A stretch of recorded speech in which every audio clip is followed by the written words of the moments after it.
அனைவருக்கும் வணக்கம். இன்னைக்கான மூணாவது பிரமோ வந்துருச்சு. இதில் விசித்திரமா ஒரு தரமான சம்பவம் வந்து பண்ணி விட்டாங்க. தினேஷோட மோதிரை கிழிச்சு விட்டாங்க அப்படின்னே சொல்லலாம். இன்னொரு பக்கம் பார்த்தீங்கன்னா மாயாட்ட அர்ச்சனா ரொம்பவே கேவலமாக வந்து அசிங்கப்பட்டுருச்சு.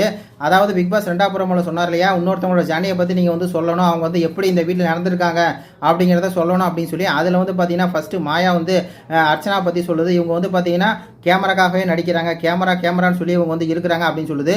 அது வந்து 100க்கு 100 உண்மை தான். நான் இப்படி தான் சொல்லி பார்த்தீங்கன்னா கேமராவில் அவங்க வந்து பதிய வச்சுக்கிட்டே இருக்காங்க. ஆனால் ஏன்னு தெரியல, யாருமே உங்களை வந்து கேட்க மாட்டேங்கிறாங்க அப்படிங்கிற மாதிரி ஒரு உண்மையை வந்து சொல்கிறாங்க. அந்த இடத்துல பார்த்தீங்கன்னா அர்ச்சனா லிட்டரலாக வந்து அசிங்கப்பட்டு போயிடுச்சு அப்படின்னு தான் சொல்லணும். யார்கிட்ட வேணால் அசிங்கப்படலாம், ஆனால் மாயாட்ட அசிங்கப்படலாமா அப்படிங்கிற மாதிரி தான் அவங்களுடைய ஃபேன்ஸ்லாம் சொல்லிட்டு இருப்பாங்க.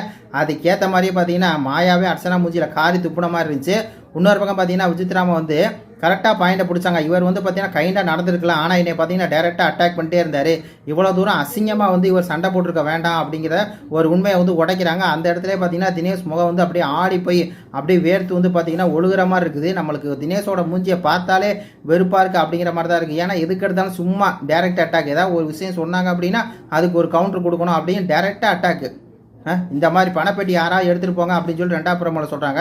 உடனே யாரும் எடுக்க மாட்டாங்க அப்படின்னு சொல்லி அந்த டேரக்ட் அட்டாக் பண்ணிக்கிட்டே இருக்கார் இல்லையா, அதை தான் வச்சு செஞ்சு விட்டாங்க அப்படிங்கிற மாதிரி இருக்குது.